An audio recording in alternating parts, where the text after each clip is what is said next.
So I was in 6th grade, and I had this really creepy encounter.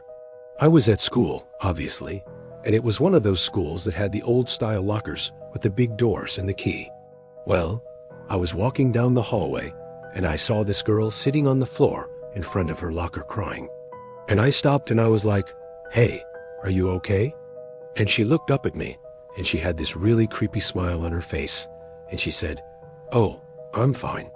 And she went back to sitting there staring at her shoes. And I was like, okay. And I walked away. But then I couldn't help but glance back at her, and she was still sitting there.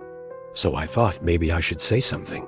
So I went back over, and I was like, "Are you sure you're okay? Do you want me to get some help?" And she just stared at me, and she said, "No, I'm fine." And she turned away from me, still with that creepy smile on her face. Well, I didn't know what to do. I felt really bad, but I also felt really uncomfortable because she was smiling this creepy smile and wouldn't look me in the eyes. So I finally just went to class and I told my teacher about it, and she said, "Oh, that's weird. Don't worry about it." And I was like, okay, but I couldn't stop thinking about the girl and why she was smiling like that and why she would look me in the eyes.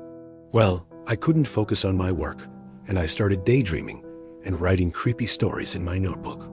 And class was just going on and on and on. But finally, it was over, and I raced to the bathroom.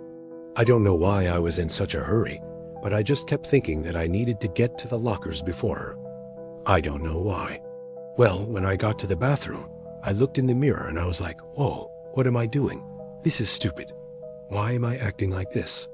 And I was going to go to my locker, but then I decided I was going to go to her locker first and see what was up. So I walked past all the lockers and I got to hers, and I slowly opened the door and I looked inside, and it was completely empty. Like there was nothing in the locker. And I thought, wow, this is so weird. Maybe she just left her stuff at home today. So I closed the door and I went to my locker. But then I heard this voice behind me, and it said, "Hey, you forgot something." And I turned around, and it was her. She was standing there with this creepy smile on her face, and she was holding my notebook that I had written the creepy story in. And I think I screamed or something, because the last thing I remember is her eyes. They were completely black. There was no white part, no blue part, just black.